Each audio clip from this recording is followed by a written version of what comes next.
오늘 말씀 제목은 아름다운 인생을 디자인하라입니다. 너희의 구속자요 이스라엘의 거룩한 이 여호와가 말하노라. 너희를 위하여 내가 바벨론에 사람을 보내어 모든 갈대아 사람에게 자기들이 연락하던 배를 타고 도망하여 내려가게 하리라. 나는 여호와 너희의 거룩한 이요 이스라엘의 창조자요 너희의 왕이니라. 나 여호와가 이같이 말하노라.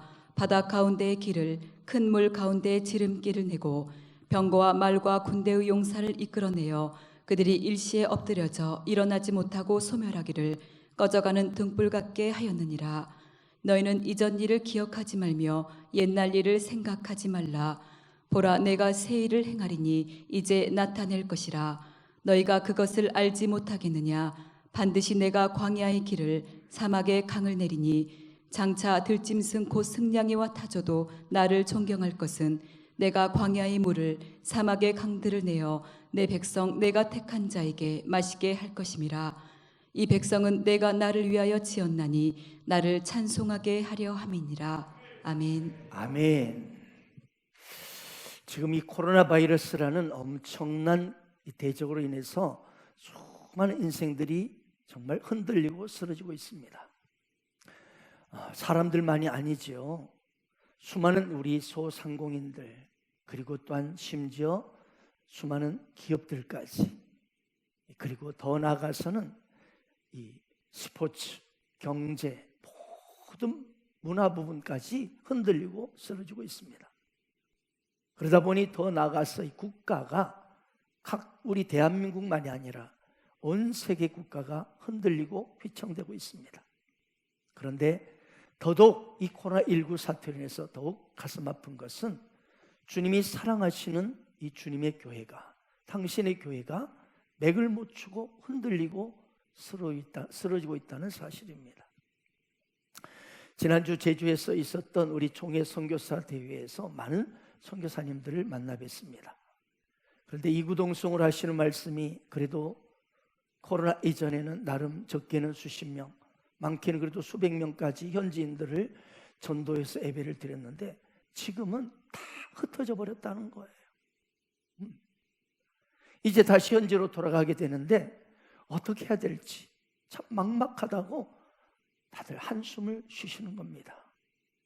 어떤 선교사님은 현지 이 의료 이 상태가 열악해가지고 코로나에 걸리셨는데 거의 한 달 이상을 사경을 헤맸다고 그래요. 죽음의 문턱에서 왔다 갔다 하신다.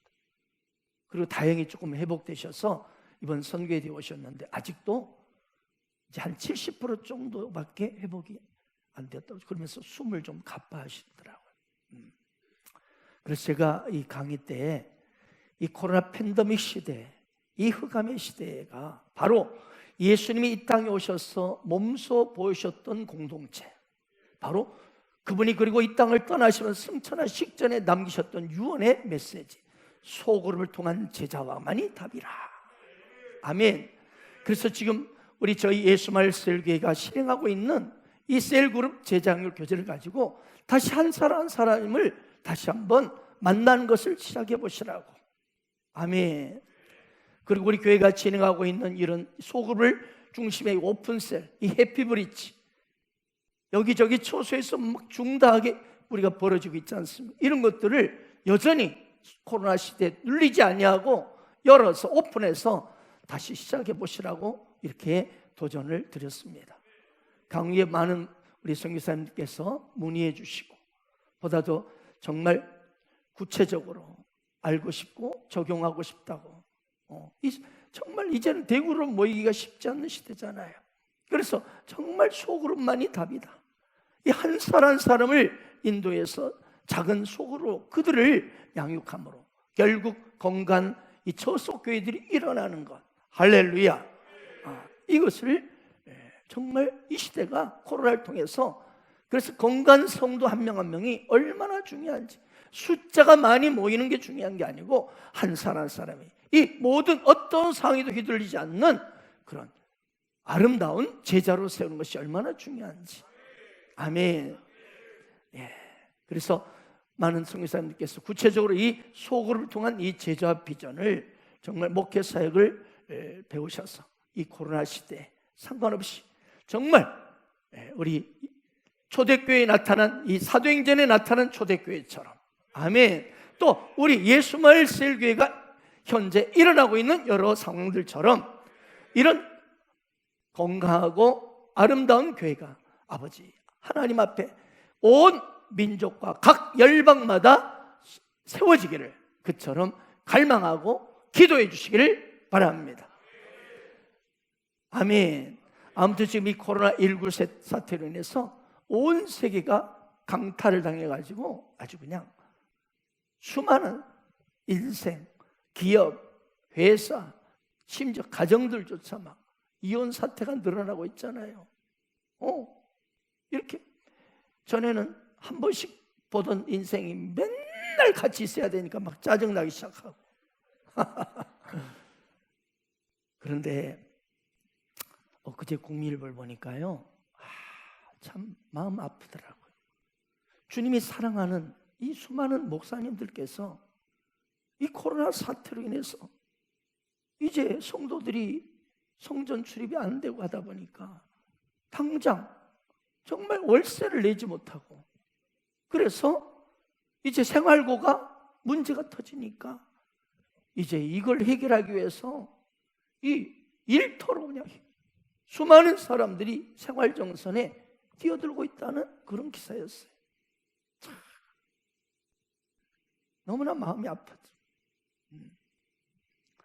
엊그제는 어떤 목사님과 대화를 나누는데, 당신이 섬기시는 교회가 이 코로나 사태가 터지면서 처음에는 많은 성도들이 온라인으로 온라인 예배 드리는 여러분들처럼 온라인 예배를 쭉 드리더니 점차 이것에 익숙해져 가더라는 거예요. 익숙해져 가더니 이제는 아예 온라인 예배마저도 1년 이상 접속하지 않는 성도가 3분의 1이 넘는다는 거예요. 3분의 1이 넘는다는 거예요. 그러면서 과연 1년 이상 온라인 예배에도 참여하지 않는, 드리지 않는 사람을 과연 내 교회 성도라고 해야 할지 모르겠다며 한숨을 쉬시는 거예요. 자, 사랑하는 지저스 빌리지 가족 여러분, 그렇다면 여러분은 어떻습니까?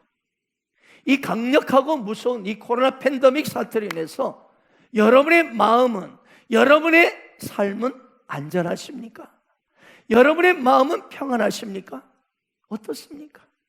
여러분의 가정은 안전하십니까? 평안하십니까? 미래에 대한 두려움은 없습니까? 갈등은 없습니까? 과연 여러분의 미래는 어떻게 될 것 같습니까? 불안함이 있습니까? 어떻습니까? 그런데 사랑하는 여러분, 잊지 마십시오. 예수를 믿는 성도들에게는 전능하신 하나님이 임마누엘, 영원히 함께하고 계신다는 사실이에요. 그걸 잊지 않기를 축복합니다. 그렇다면 우리를 지극히 사랑하시는 우리 하나님께서 이처럼 어렵고도 힘들고 두려운 상황에서 과연 당신의 사랑하는 자녀들인 우리들에게 어떤 말씀을 해주시기를 원하실까요? 오늘 이 이사야 선지자를 통해서, 이 이사야 선지자를 통해서 하나님이 당신의 사랑하는 자녀들인 우리에게 이 어렵고도 힘든 혼돈의 시대, 두려움의 시대, 흔들리는 시대에 어떤 말씀을 하시는지 그 하나님의 음성을 듣기를 원하고, 그 음성 앞에 여러분 멋지게 아름답게 이 팬데믹 사태를 돌파하여 아름다운 주의 길을 걸어가는 주의 자녀들, 성도들 되기를 축원합니다. 오늘 이사야 선지자를 통해서 이 혼돈된 사태 속에서 지금 이스라엘도 지금 마찬가지예요. 70년이라는 엄청난 바벨론 포로 생활 가운데 모두가 낙심과 절망과 두려움, 이런 탄식에 빠져 있는 상황이었어요. 마찬가지로 이 코로나 사태라는 이 어둠의 혼돈의 시대 속에서 여전히 하나님은 이사야서를 통해서 하시는 말씀이 오늘 우리에게 주시는 말씀이라고 저는 믿습니다. 자, 그럼 하나님께서 이 혼돈의 이 팬데믹 사태에서 하나님 우리 당신의 사랑하는 자녀들에게 무슨 말씀을 하기를 원하실까? 첫째, 하나님께서는요, 이전 일은 잊어버리고 아름다운 인생을 디자인하라고 말씀하십니다. 아멘. 오늘 본문 18절을 보십시오. 뭐라고 주님은 말씀하십니까? 너희는 이전 일을 기억하지 말며 옛날 일을 생각하지 말라. 아멘, 아멘. 자, 우리 하나님 주시는 말씀은 이전 일은 기억하지 말라, 생각하지 말라. 아름다운 인생을 오히려 디자인해 가라. 아멘. 이 말은 미국의 저명한 이 시인인 롱펠로우는 이런 이야기를 했습니다. 과거를 슬프게 들여다보지 말라. 과거를 슬프게 들여다보지 말라. 그것은 다시 오지 않는다. 현재를 슬기롭게 이용하라. 그것은 그대의 것이다. 남자다운 기상으로 두려워 말고 다가오는 미래를 맞이하라. 이런 말을 했습니다. 여러분, 뒤돌아보면서 자전거를 타는 사람, 이거 어떻게 됩니까? 뒤돌아보면 자전거를 타면 이건 넘어지게 돼 있습니다. 어제는 지나갔습니다. 과거는 지나갔습니다. 과거의 실패를 가슴에 담고 다니면 안 됩니다. 과거 지향적인 사람은요, 언제나 과거에 매였기 때문에 앞으로 전진하지 못하고 자꾸 걸리고 넘어집니다. 예수님께서도 그래서 누가복음 9장 62절에 이렇게 말씀하셨습니다. 예수께 이르시되 손에 쟁기를 잡고 뒤를 돌아보는 자는 하나님 나라에 합당하지 아니하니라. 아멘. 자꾸 뒤돌아보는 사람, 자꾸 나가 옛날에 나도 한가락했다, 나도 옛날에는 이런 사람이었다, 자꾸 과거를 추억하고 자꾸 향수병에 빠져있는 사람은 결코 하나님의 칭찬을 받을 수도 없고 성공할 수도 없습니다. 어떤 사람이 술에 진탕 취해가지고 이제 배를 타고 강을 건너려 하는데 몽롱한 정신으로 밤새도록 막 노를 저었어요. 근데 동이 텄는데 여전히 배가 그 자리에 있는 거예요. 이상하다 싶어서 자세히 보니까 거룻줄을 강가에 그대로 묶어둔 채 밤새도록 노를 저은 거예요. 과거에 매인 사람이 바로 이런 사람과 똑같아요. 인생의 전진도 발전도 전혀 없이 항상 제자리에 머물. 과거에 매이지 마십시오. 하나님 우리에게 말씀하십니다. 그런즉 누구든지 그리스도 예수 안에 있으면 새로운 피조물이라. 이전 것은 지나갔으니 보라 새 것이 되었도다. 여러분, 우리는 예수 그리스도를 믿음으로 그리스도 안에 있는 자가 되었어요. 그 예수 그리스도를 믿는 자, 이 사람은 그리스도 안에 있는 자요, 이 사람은 모두가 새로운 피조물이라. 아멘. 완전히 새 것입니다. 새 것. 여러분, 그러므로 예수 그리스도를 믿는 저와 여러분은, 우리 그리스도인은 이 가치, 이 사상이 너무나 중요합니다. 뭐냐? 이 새 것 사상. 아멘. 좀 고쳐진 게 아니에요. 예수를 믿어서 좀 변화되고 개선되는 정도가 아니에요. 새로운 피조물, 새롭게 born again, 새로운 인생이에요. 여러분이 예수 믿기 전에 그 모습이나 지금 내 모습이 별반 차이 없네 그럴지라도 분명한 성경이 말씀하는 진리는 여러분은 새 것입니다. 새 사람입니다. 새로운 피조물인 것입니다. 아멘. 여러분, 이것이 너무나 중요합니다. 예수 믿는 나는, 그리스도인이 누군지, 예수 믿는 우리 성도들에게는 내가 어떤 존재인지를 제대로 알고 인식하면서 산다는 것이 매우 매우 중요합니다. 당신이 예수를 나의 구조로 영접하시고 구원받았다면 당신은 완전히 새로운 존재예요. 다시 말합니다. 변화 정도가 아니에요. 지금 여러분의 꼬라지는 그대로 있을지 몰라도, 눈으로 보이는 것은 똑같을지 몰라도, 주님이 보시기에는, 성경이 말씀하는 진리는 완전 새로운 피조물입니다. 창조물이, 새로운 창조물. 얼마나 아름답습니까? 새로운 창조물. 아멘. 이 사실을 항상 인식하고요, 입으로 선포하고 고백할 때 당신의 영혼 육이 은혜를 누리기 시작합니다. 나는 새로운 피조물이라는, 예수 안에 나는 새로운 인생이라는 것을 인식하고 행동하고 나아갈 때 당신의 모든 삶은 그 진리를 따라서 하나의 복을 받게 될 것입니다. 자, 골로새 1장 13절 보십시오.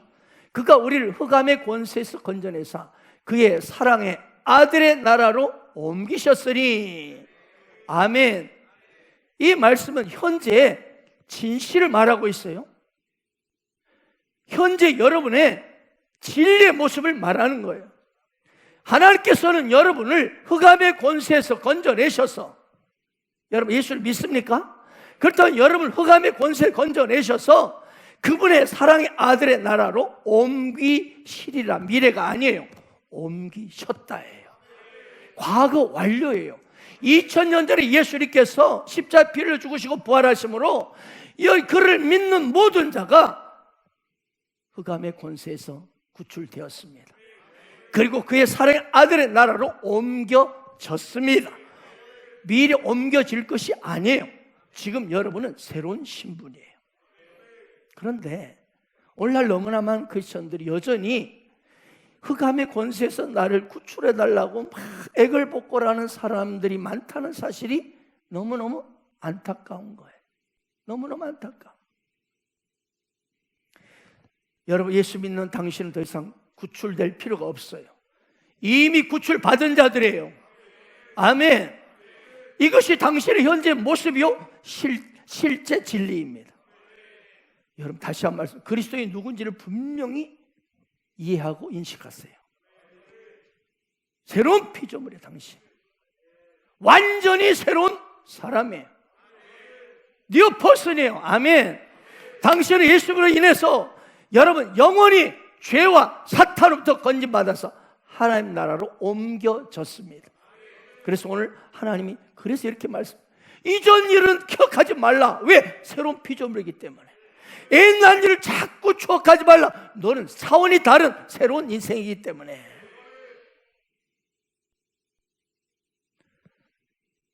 그래서 누구든지 그리스도 안에 있으면 더 이상 어떤 이전에 전혀 존재한 적이 없고 경험한 적이 없는 새로운 피조물이라고 말씀하는 거예요.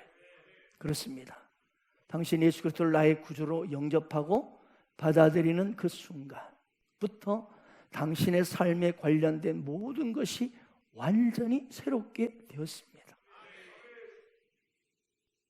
아, 나 옛날 그 짓을 하고 있는데요, 그럴지라도 새 것이 되었습니다. 나 어젯밤에 또 포르노 봤는데요, 그래도 당신은 새 것입니다. 그럴 때 더 이상 내가 새 것이요, 나는 새로운 예수 생명의 새로운 창조를 인식하고 그걸 고백할 때 다시는 포르노가 보지 않게 될 것입니다. 그걸 볼 때마다 오히려 구토증이 일어날 것입니다. 성령이 강력히 역사하기 때문입니다. 에베소서 2장 3절 7절 보세요. 전에 우리도 다 그 가운데 우리 육체의 욕심을 따라, 전에는 이 말, 예수 믿기 전에는 이 말이에요.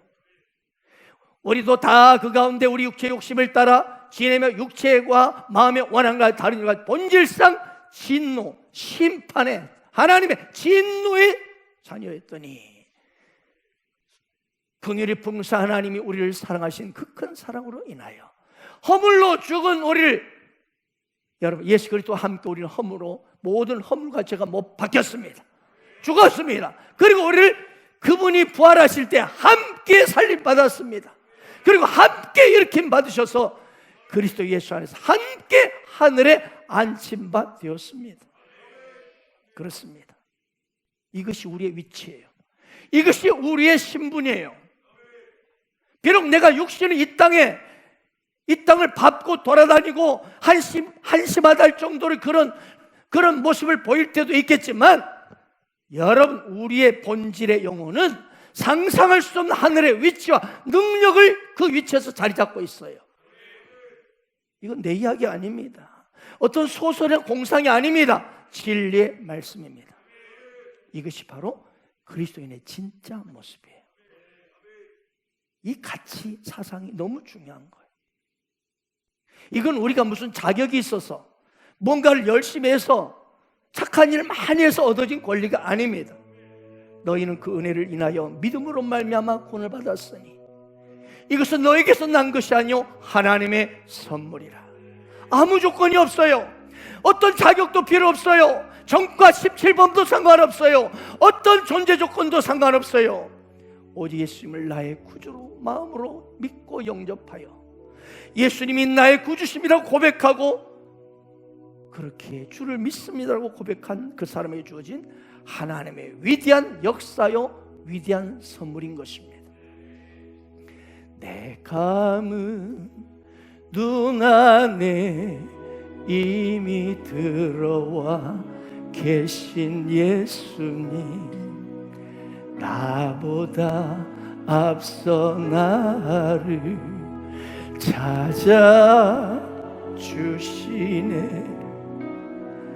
내 뻗은 두 손 위로 자비하심을 내어주시니 언제나 먼저 나를 위로하시네. 내 노래 가운데 함께 즐거워하시는 늘 나의 기쁨이 되시네. 수많은 사람 중에 나를 택해 잡으시고 눈물 거두어 빗살가루 채우시니. 다시 한번 수많은 사람 중에 나를 택해 잡으시고 눈물 거두어 빗살가루 채우시니.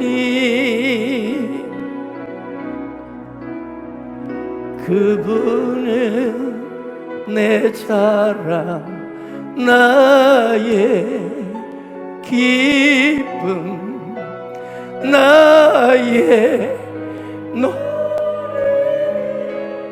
나 전부 되시네.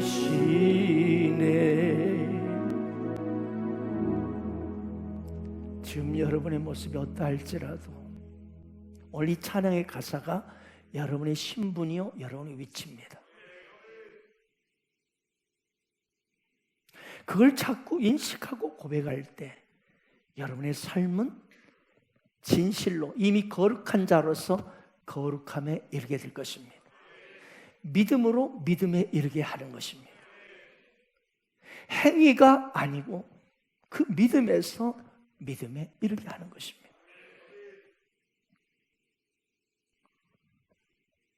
내가 누구인지, 예수 그리스도 믿는 자가 누구인지, 그리스도 예수 안에서 새로운 피조물, 새로운 아름다운 예수 생명의 새로운 가치와 존재라는 인식을 할 때 언제 사탄이나 귀신들이 주변에 나타나면 당장 예수의 이름으로 쫓아내시길 바랍니다. 한 길 왔다 7길로 도망하게 될 것입니다. 왜요? 우리는 그렇게 할 수 있는 예수 그리스도의 이름의 권세, 자녀된 권세가 있기 때문입니다. 과거에 당신이 무슨 일을 저질렀든지 어떤 짓을 했든지 지금 겪고 있는 일이 무엇이든지 기가 막힌 상황이든지 여러분 상관없습니다. 하나님 말씀은 여전히 진리이십니다.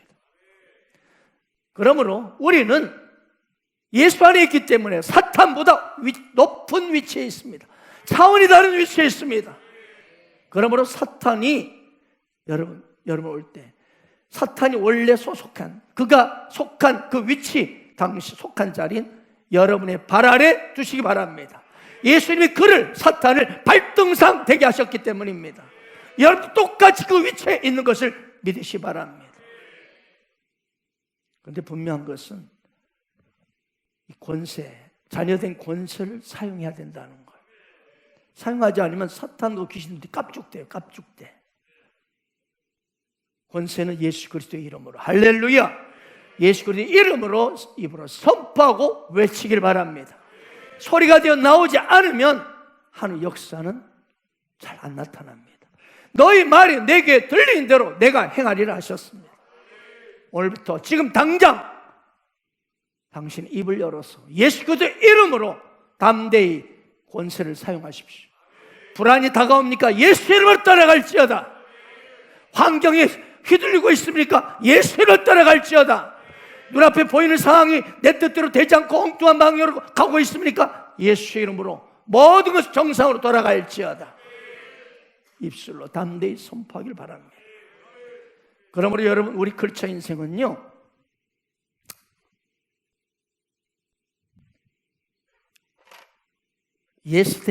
예스터데이 인생이 아닙니다. 어제 인생이 아니에요. 아멘. 옛날에 그런 팝송이 있었습니다. Yesterday, oh my shalom. 그거 따라가야 돼. 할렐루야. 우리는 투데이 인생이에요. 투데이 인생. 아멘. 하나님 과거를 묻지 않으십니다. 과거를 계속 잊어버리려 하는 거예요. 하나님 오늘 당신을 보고 계십니다. 오늘 나의 모습을 바라보고 주목하고 계시는 거예요. 아멘, 아멘. 그래서 이런 세상 노래도 있잖아요. 과거를 묻지 마세요. 노래만 부르지 말고 옛날에 불렀던 분들, 저도 옛날에 한번 불러봤거든요. 이제 부르지도 마세요. 우리는 새로운 사람들 대부분 여러분 3일이면 잊어버린대요. 그래서 장례식도 3일장을 지낸다. 3일장 하면서 다 잊어버리라. 여러분, 이미 돌아가신 분 계속 생각하면 뭐예요? 계속 그리워하면 뭐예요? 그게 도움이 됩니까? 다시 살아납니까? 눈물 많이 흘리고 괴로워하면? 오히려 돌아볼수록 그런 것은 아프고 힘들 뿐이에요. 과거에 쓰디쓴 어떤 아픔의 추억이 있습니까? 잊어버리세요. 과거에 아주 기가 막힌 여러분이 실수를 해서 엄청난 타격을 받은 적이, 부끄러움을 당한 적이 있습니까? 다 잊어버리세요. 왜요? 성경을 보세요. 믿음의 위대한 사람들도 다 과거가 이런 마음 아픈 과거, 실수의 과거들이 많았어요. 베드로 보십시오. 주님을 모른다고 부인했는데 세상에 세 번이나. 응? 그것도 저주까지 하면서 이런 실수를 했어요. 바울도 보세요. 믿는 예수쟁이들 연판장을 들고 막 추적해가지고 막 집에서 끌어내가지고 감옥에 쳐넣을 때 앞장섰던 사람이 바울 되기 전에 사울이에요. 또 스데반 집사라는 참으로 아름다운 사람이 그 현장에 돌에 맞아 죽는데 그걸 보고 박수치고 옷을 책임졌던 그런 짓을 했어요, 바울이. 아브라함도 보세요. 자기 목숨 유지하려고 세상에 사랑하는 마누라를 한 번도 아니고 2번이나 팔아먹었대요. 이런 사부로 뜰놈이에요. 그런 아픈 과거가 있었어요. 야곱도 보세요. 아버지 속였죠. 형님 에서 속이면서 팥죽 한 것으로 싹 장작권을 이렇게 빼앗으려고 했죠. 그리고 야간도주 했죠. 거기서 또 삼촌 나반을 속이죠. 이런 과거가 있었어요. 모세 보세요. 수학 못하는 모세, 계속 세기만 하는 모세, 이집트의 사람을 살인한 과거가 있었어요. 다윗 보세요. 그 아름다운 내 마음에 합한 왕이라는 사람이 남의 마누라를, 그것도 충성스러운 우리아라는 장군의 마누라를 그냥 부하부 시켜가지고 데리고 와서 그냥 현장에서 대낮에 겁탈한 놈이에요. 그래서 그걸 또 임신을 해버리니까 그걸 감추기 위해서 그 충소 우리아 장군을 최전방에 배치시켜가지고 죽이라고 명령을 내렸어요. 살인 교사죄를 저지른 놈이 다윗이에요. 그런데 여러분, 그들은 공통적으로 아름답게 쓰임받는 아름다운 인생으로 쓰임받는 비결은 뭐예요? 과거에 매이지 않았다는 거예요. 과거에. 아멘. 사단은 자꾸 우리로 하여금 과거에 너 이랬잖아, 과거에 너 이렇게 지금 이게 뭐야, 자꾸 과거에 매이도록 유혹합니다. 과거의 그림자 안에 가둬놓기를 좋아하고, 그리고 과거에 매여서 신음하는 여러분을 막 뒤에서 막 사랑하는 여러분, 우리는 예수를 믿음으로 새 사람이 되었어요. 새로운 피조물이에요. 새 사람의 옷을 입었어요. 예수의 옷을 입었어요. 새 사람을 입었으니 이는 자기를 창조하신 형상을 따라 지식에까지 새롭게 하심을 입은 자니라. 그러면 여러분, 새 사람답게 새로운 정신과 가치로, 새 사람의 그런 어떤 가치와 정신으로 말하고 행동하십시오. 그럴 때 하나님의 역사가 일어납니다. 하나님의 귀신이 떠나갑니다.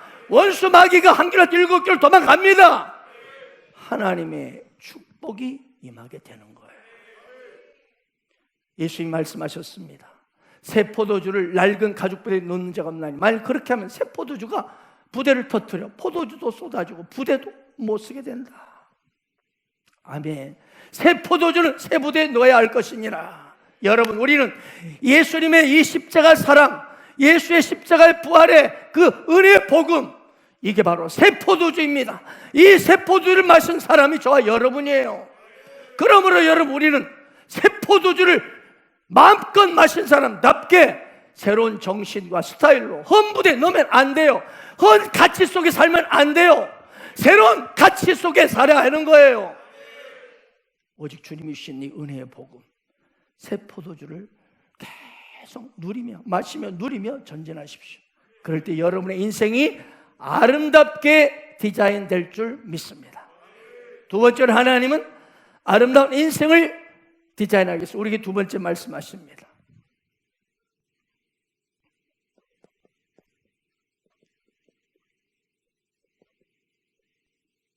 비전을 품고 달려가라는 거예요. 비전을 품고 달려가라는 것입니다. 아멘. 오늘 본문 이사야서 43장 여기 배경 말씀은요, 2700여 년 전에 이스라엘 백성들이, 아까 잠깐 서두에 말씀드렸습니다, 바벨론 포로로 끌려가지고 70년이 다 될 때였어요. 여러분, 70년이에요. 10년, 20년, 70년. 그러니 이스라엘 백성들은 완전 멸망과, 그리고 이제는 완전 탈식의 상황에 빠져 있어요. 무슨 말이냐? 당시 이스라엘은 비전이란 꿈도 못 꿨어요. 비전이 없었어요. 그죠? 이 포로 생활 언제까지 해야 되냐? 모든 희망을 다 빼앗겼습니다. 자포자기였어요. 탄식하고 좌절했어요. 이때 하나님께서는 이사야 선지자를 통해서 뭐라 하세요? 이 당신의 자녀들, 백성들을 향하여 하나님의 비전을 전하라고 말하는 거예요. 아멘, 아멘. 비전을 품고 달려가라고 격려하는 거예요. 오늘 본문 말씀 다시 한번 19절 20절 보세요. 보라, 내가 새를 행하리니 이제 나타낼 것이라. 너희가 그것을 알지 못해 반드시 내가 광야의 길을 사막한 강을 내줄 것이다. 장차 들짐승고 승리와 타조 나를 존경할 것은 내가 광야의 물을, 사막의 강들을 내어 내 백성, 내가 택한 자 바로 저와 여러분 마음껏 마시게 하리라. 이 비전을 품고 가거라는 거예요. 아멘. 그래요. 바벨론 포로 생활로 70년 도저히 이제는 끝났다고 생각하는 이 이스라엘 백성들, 하나님께서 새로운 꿈, 비전을 주고 계시는 거예요. 여러분, 사람이요, 꿈이 없으면 미래도 없습니다. 그 사람 미래 없어요. 꿈 없는 사람. 여러분, 까미의 그 시지프스의 신화 이야기 아시죠? 이 시지프 신화를 보면 신이 인간에 내린 최대 형벌이 뭡니까? 계속 큰 바위돌을 산 꼭대기로 올렸다가 그것이 다시 툭 떨어져. 그럼 다시 또 그럼 올려. 다시 큰 바위돌이 또 툭 떨어져. 또 계속 그걸 반복하는 거예요. 이것이 신이 인간에 내린 최고의 형벌입니다. 뭐죠? 무의미한 삶이에요. 무의미한 삶. 사람을 가장 괴롭게 하고 견딜 수 없게 만들고 그를 매일 스트레스 속에 빠뜨리는 게 뭔지 아십니까? 무의미한 삶이에요. 내가 뭐 때문에 살지? 내가 뭐 때문에 직장 일하고 있지? 내가 뭐 때문에 출근하지? 내가 뭐 때문에 저 새끼들 기르고 있지? 내가 뭐야? 나는 뭐야? 나는 뭐 때문에 이렇게 사냐고? 무의미의 문제예요. 그래서 이 무의미하게 인생을 사는 사람, 즉 비전이 없는 사람은 실은 걸어다니는 시체예요. 왜? 그러다가 죽음이 딱 맞이하고 있거든요. 시체, 걸어다니는 시체. 꿈이 없는 사람은 걸어다니는 시체, 먹고 자고 살고 있지만 점점 죽음으로 가고 있는 거예요. 요셉을 꿈의 사람이라고 하죠. 요셉은 어린 시절에 꿈을 꿨습니다. 11개 볕단이 자기 볕단에서 딱 절을 합니다. 해와 달과 11개 별이 막 반짝반짝하면서 자기를 향하여 절을 합니다. 요셉은 그 하나님이 내게 주신 2번 반복한 꿈, 그 비전을 붙잡았어요. 반드시 엄마, 아빠, 그리고 11명의 형제들이 내게 이렇게 절하는 그날을 주신다. 하나님 뭔가 놀라운 나를 통해서 우리 이스라엘이라는 이 아버지 야곱의 이 가정에 새로운 일을 행하고 계신다. 아멘. 그래서 그는 꿈이 있었기 때문에, 비전이 있었기 때문에 세상에 가장 가까운 형들이 자기를 이집트의 저 노예로 파는데도 그걸 견뎌냈습니다. 보통 같으면 억울해서 한이 되어서 혀를 깨물고 죽든지, 노예 생활 이게 뭐냐? 응? 내가 가장 사랑받는 아버지에서 가장 사랑받는 자식 이게 뭐냐? 벌거벗기고 맨날 대학 빼면서 일하고 혀를 깨물고 죽을 수도 있어요. 그런데 아니야. 그 비전이 있었기 때문에 그는 모든 고통도 이길 수 있었습니다. 아멘. 그리고 비전이 있었기 때문에요, 성실하게 책임을 다했습니다. 여러분, 비전 없는 사람은요, 출근 때부터 스트레스 받습니다. 어떻게 하루 보내냐? 어떻게 또 그 많은 일을 처리하냐? 어떻게 또 그걸 빨리 처리하고 집으로 오냐? 괴롭습니다. 그러나 비전 있는 사람은요, 그 일의 현장에서도 성실합니다. 왜? 설레임이 있어요. 아멘. 성실한 사람. 비전의 사람은 어디를 가든지 무슨 일을 맡든지 작은 일인지 큰 일인지 성실합니다. 그 스트레스 받지 않아요.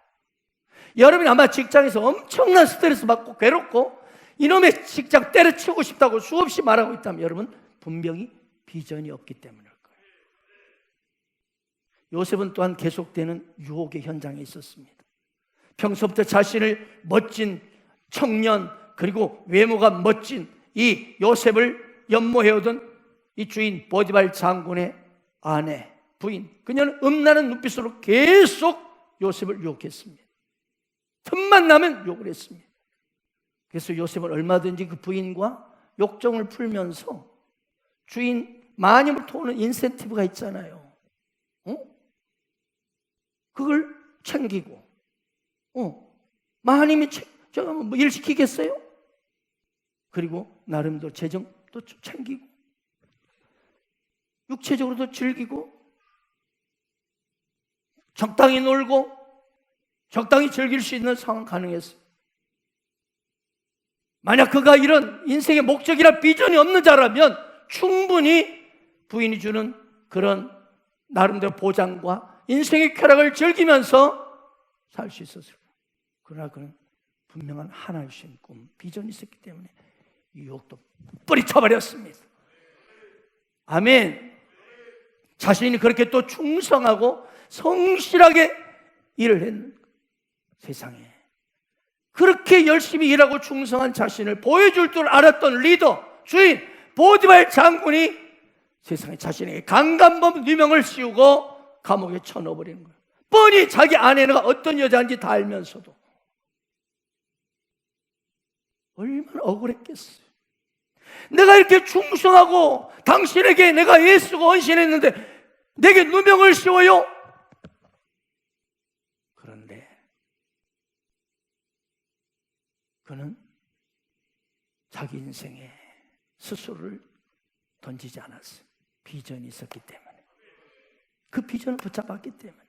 이것이 비전의 힘이요, 비전의 위대함이에요. 여러분, 비전이요 있는 사람은 사람을 사람답게 만들어. 그 비전이 그 인생을 가치 있게 만들어 버립니다. 할렐루야. 비전은 흔들리는 내 인생을 딱 붙들어주는 여러분 힘입니다. 힘. 비전은 그 사람의 삶과 가치와 질을, 품격을 높여버립니다. 눈빛이 다르고요, 생각하는 게 달라요. 이야, 품격이 달라. 매일 먹고 자고 싸고 즐기고 이런 것만 음담패설만 하던 사람이 비전을 딱 가지면서 말하는 것이 달라져. 생각이 달라요. 할렐루야. 차원이 다른, 퀄리티가 다른 그 인생으로 비전이 그를 이끌어냅니다. 요셉 보세요. 비전이 분명할 때 억울함을 견뎌냅니다. 요셉 보세요. 비전이 분명 있는 자는 어떤 유혹도 던져버립니다. 비전이 있는 자는 어떤 고난도 참고상이 됩니다. 그것 때문에 그것이, 그 고난과 환경이 자기를 짓누르지 않습니다. 왜요? 작은 것 때문에, 큰 것을 이룰 수 없기 때문입니다. 그런데 비전은요, 아시죠? 오직 비전은 위로부터 옵니다. 비전은 하나님으로부터 옵니다. 하나님부터 오는 꿈, 이것이 비전입니다. 그래서 비전과 야망은 완전 다릅니다. 하나님부터 오지 않는 꿈이 있습니까? 그건 야망입니다. 비전은 하나님을 영화롭게 하는 것이 우선순위지만 야망은 나를 영화롭게 하는 게 우선순위입니다. 어떤 경우는 자기가 비전이라고 말하는데 가만히 들여다보면 포장은 비전인데 자신의 야망인 경우가 많습니다. 야망은 때에 따라서 삶에 힘이 될 때도 있습니다. 나 이거 대통령 될 거야.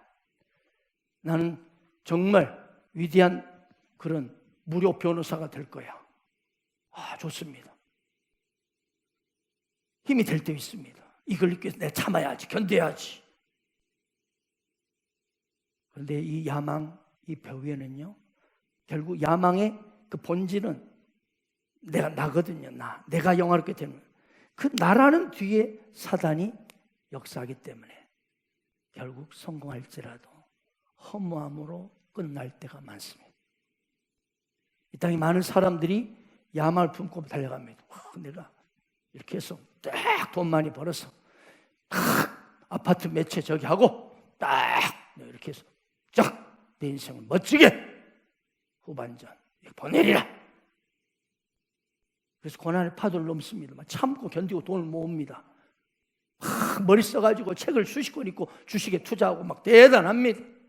그래서 성공한 위치에 이르기도 합니다. 하지만 그 성공은 잠깐의 만족을 잊지만 진정한 기쁨과 평안을 주지 못합니다. 이게 야망과 비전의 차이점이에요.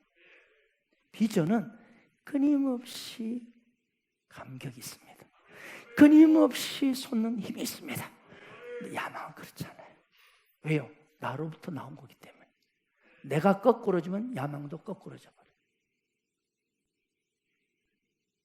야망을 가지고 성공하게 되면 그 사람은 결국 교만과 자만심, 그리고 교만은 패망의 선봉이라 그 삶은 허탄한 데로 들어갑니다. 무너지는 것입니다. 그러나 하나님 주신 꿈, 비전은 다릅니다. 비전은 그 속에 성령님이 역사하십니다. 실은 비전은 그분의 마음이고 갈망입니다. 그렇기 때문에 갈수록 진행될수록 샘솟는 기쁨과 감격이 있고 자신감이 있습니다. 눈을 떠보면 이거는 도저히 이건 아니라고 깨갱하고 주님 하는데 거기서 새 힘을 주는 것입니다. 그리고 계속 믿음 안에서 비전의 삶은 성장해 가는 것입니다. 비전 있는 자는 상처를 받아도 억울함을 당해도 그 때문에 고통스러워 하지 않습니다. 왜냐하면 이 상처를 붙들고 억울함을 붙들고 사는 것이, 서로 하는 것이 결코 하나님의 비전을 이루는 것에 도움이 되지 않는다는 사실을 알기 때문입니다. 그래서 내 마음이 여러 가지 상황으로 쑥대밭이 할지라도 다시 오뚜기처럼 일어납니다. 왜입니까? 상처 때문에 하나님 내게 계속적으로 감동 주신 비전을 이루는데 머뭇거릴 시간이 없기 때문입니다. 다시 툭툭 털고 일어나는 거예요. 또 하나, 비전은요, 단지 젊은 이 청년들만의 소유물이 아닙니다. 얼마든지 나이 드신 우리 어르신들도, 할아버지 할머니도 비전을 품을 때 인생이 달라집니다. 자식만 쳐다보고 살던 그 인생에 생기가 돌기 시작하고요, 나도 주님 앞에 섰을 때 할 말이 인생이 되겠구나. 그리고 눈빛이 달라지는 거예요. 맨날 하루를 그냥 떠 보내듯이 보내는 세월이 아니라 차원이 다른 삶을 살기 시작하는 거예요. 아멘. 왜 내가 살고 호흡하고 밥을 먹고 있는지, 오늘 내가 왜 누구를 만나고 있는지 그 인생 목적을 분명히 알기 때문에 기쁨이 있고, 그 사람들의 말에 상처를 받지 않습니다. 잠깐은 하지만 다시 일어납니다.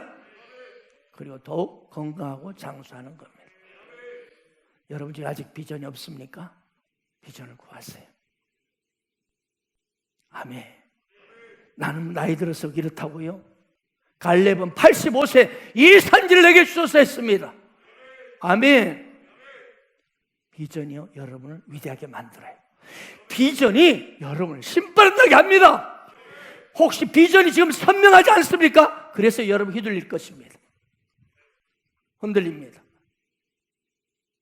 믿음은 흔들리고, 여기에 비전이 약하면 믿음은 흔들리게 되어 있습니다. 비전이 흐릿하면, 비전이 없으면 그 인생은 아니네, 이게 아니네, 헤매는 거예요. 그 비전이 없으니까 어떤 큰일 작은 일을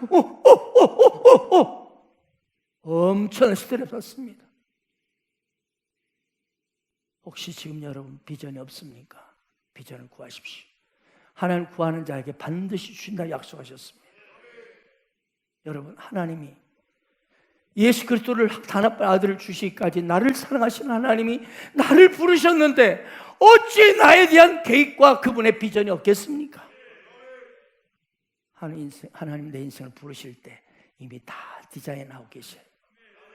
내가 다만 그것을 찾고 영적으로 거기에 비전에 대한 생각도 없이 그냥 무작정 그냥 신화사고 오늘 또 그냥 예배드리러 가자, 은혜 받았다 할렐루야, 헌금 좀 하고 이렇게 살기 때문에 그래요. 우리는 실수할지 몰라도 하나님은 실수하지 않습니다. 혹시 여러분의 깊은 죄악으로 말미암아 하나님이 성령이 말씀하시는데도 듣지 못할 수 있습니다. 여러분 비전에 대해 깊이 생각해 본 적이 있습니까? 왜 여러분 흔들리십니까?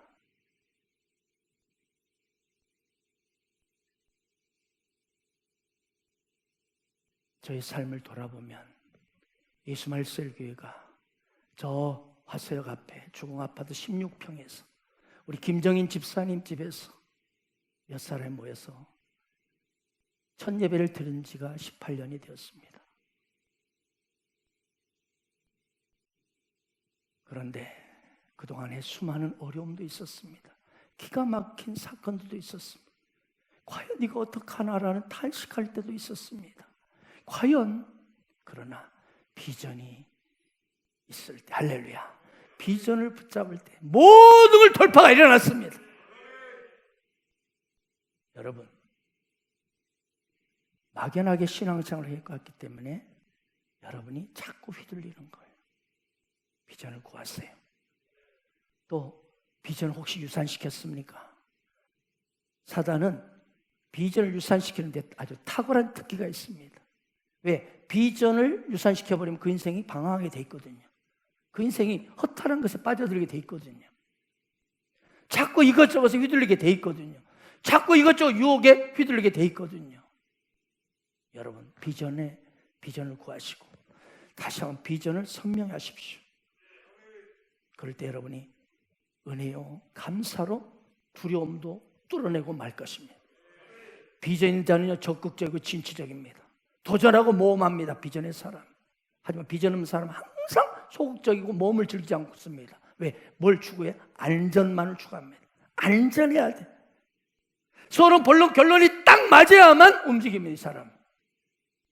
주사를 튀겨가지고 이익이 되는 것만 움직입니다. 여러분, 이건 믿음이 아니라 상식입니다. 그 누구나 하는 거예요. 누구나 하는 거. 상식대로 움직이는 사람은 성령님의 역사를 경험할 수가 없습니다. 왜요? 내가 모든 걸 결정하고 계산을 딱 했기 때문에, 내가 딱 맞춰버렸기 때문에 하나님이 역사할 공간이 없어. 여러분, 비전은 내 힘으로 할 수 없는 것이 하나님의 비전이에요. 하나님이 도와주셔야만 이룰 수 있는 게 비전이에요. 내 힘으로 할 수 있다면 그건 더 이상 비전이 아닙니다. 도전하고 있습니까? 자꾸 안전하고 평안한 길만 추구하고 있습니까? 그렇다면 성령의 역사도 아주 제한적일 것입니다. 비전의 사람은 도전하고 모험합니다. 아브라함에게 창세기 22장에서 하나님은 너로 건 민족을 이루고 내게 복을 주어 내 이름을 창대하기를 너는 복이 될지라. 과감하게 본토 친척 아비 집을 떠났습니다. 도전하고 모험한 거예요, 여러분. 진짜 비전을 받으면 모험하게 돼 있어요. 비전 받은 자의 특징은요, 도전하고 모험합니다. 그런데 비전을 받았다는데 도전하고 모험하지 못해요. 그건 아니에요. 그건 아니에요. 그건 하나님 신 비전이 아니라 뭔가 자기 야망을 붙들었기 때문에 그래요. 야망을 붙들면 두렵거든요.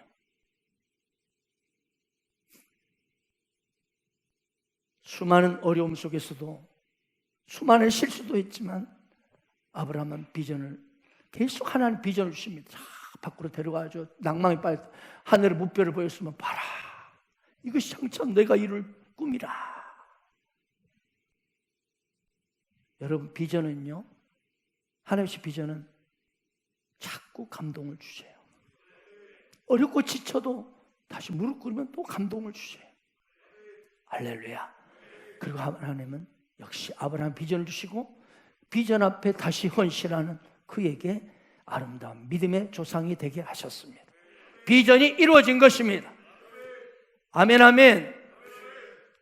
22,200세기 비전을 품고 속을 통한 제자화라는 셀교의 비전을 품고 18년간 달려온 우리 교회, 하나님은 그 어려운 순간순간 건축이 중단되고 1층 로비에서는 막 이 일꾼들이 막 돈 달라고 소리치고 난리치고 주일날 목사 나와 목사 나와. 그러나 그런 모든 순간들이 하나님 합력해서 선을 이루셨습니다. 좋은 건설사를 만나게 하셨어요. 여러분, 다음 주 화요일 날 이 다음 세대 비전 센터를 위해서 세 군데의 건설사를 만나게 됩니다. 기도해 주시기 바랍니다. 정말 이 성전도 좋은 건설사를 만나가지고 이렇게 자기들이 헌신해 줬어요. 할렐루야. 오산 세교 JV 50센터도 기도해 주시기 바랍니다. 지금 개척 건축 개발 토지 개발을 들어가는데 기도해 주셔야 됩니다. 아멘. 그러나 반드시 비전을 품고 나가는 이 두 아들을 통해서 반드시 비전은 이루어지게 되어 있습니다. 반드시 비전은 하나님 주신 것이기 때문에 이루어집니다. 아라비아 사막의 길을 잘 안내하기로 유명한 가이드가 있었어요. 근데 광대한 사막에서는 갑자기 막 모래폭풍이 불잖아요. 그러면 어느 날 막 큰 모래산이 있다가도 어느 날 보면 사라져버리고, 어디 보면 또 어느 날 다른 곳에 막 큰 모래산이 세워져 있고, 갈팡질팡 도대체 분간을 못하는 거예요. 그런데 이 가이드는 항상 길을 잃지 않는 비결을 가지고 있어요. 그게 뭐냐면 가슴에 늘 통신용 비둘기 한 마리를 가지고 있었어요. 그래서 이 비둘기가 막 모래phong 불면은요 다 위로 날리는 거예요. 그러면 비둘기가 다 그걸 가죠. 방향 훈련시켜가지고. 그래서 모래바람이 일 때마다 비둘기를 날려서 방향을 딱 제대로 하는, 비둘기가 가는 쪽으로. 그래서 한 번도 길을 잃은 적이 없었답니다. 사랑하는 여러분, 우리가 이 세상을 살아가는 이 인생길에는 사막의 그 현장처럼 갑자기 엄청난 모래 폭풍이 불어올 때가 있습니다. 엄청난 세상 풍파가 닥쳐옵니다. 이때 우리는 어떻게 살아야 합니까? 어떻게 우리가 인생의 방향을 잡아야 합니까? 우리가 이런 길을 걸어갈 때 우리의 길을 잡아줄 영적인 비둘기가 무엇입니까? 바로 하나님의 자녀인 당신에게 하나님께서는 흔들리지 않고 굳건하게 걸어갈 수 있는 영적 비둘기를 주십니다. 그게 바로 비전입니다. 비전만 붙들면 제대로 가게 되어 있습니다. 이리저리 갈팡질팡하지 않는 것입니다. 지금 이스라엘 보면 희망이 없는 것 같죠. 언제 해방될 것이냐, 다 포기했어. 그런데 하나님 말씀하십니다. 여호와의 말씀에 내 생각은 너희 생각과 다르며 내 길은 너희 길과 달라서 하늘이 땅보다 높은 같이 내 길은 너희 길보다 높으면 내 생각은 너희 생각보다 높음이니라. 하나님의 생각은 달라요. 그래서 비전 따라가면 놀라운 일들을 경험하게 되는 것입니다. 감탄과 감격이 쏟아지는 것입니다. 저는 여러분이 그렇게 아름다운 인생을 디자인하며 살기를 축복합니다. 하나님 하시면 못하실 일이 없습니다. 비전이 그렇습니다. 과거에 매이지 말고 하나님이 행하실, 앞으로 여러분 통해 행하실 새 일을 기대하십시오. 우리는 뭐라고요? 새로운 피조물이에요. 새로운 새 옷을 입었어요. 차원이 달라요. 땅의 닭의 인생이 아니라 독수리 인생이에요. 하나님께서 행하실 새 일을 내가 나타내리라는데, 이 새 일이 바로 여러분 우리에게 주신 비전입니다. 담대하게 비전 붙들고 나가십시오. 비전 붙들고 나갈 때 실패하지 않습니다. 보라, 내가 새 일을 행하리니 이제 나타낼 것이라. 하나님이 보장해 주십니다. 하나님이 반드시 비전 붙들고 나가는 여러분을 책임져 주시고 능력이 되어 주십니다.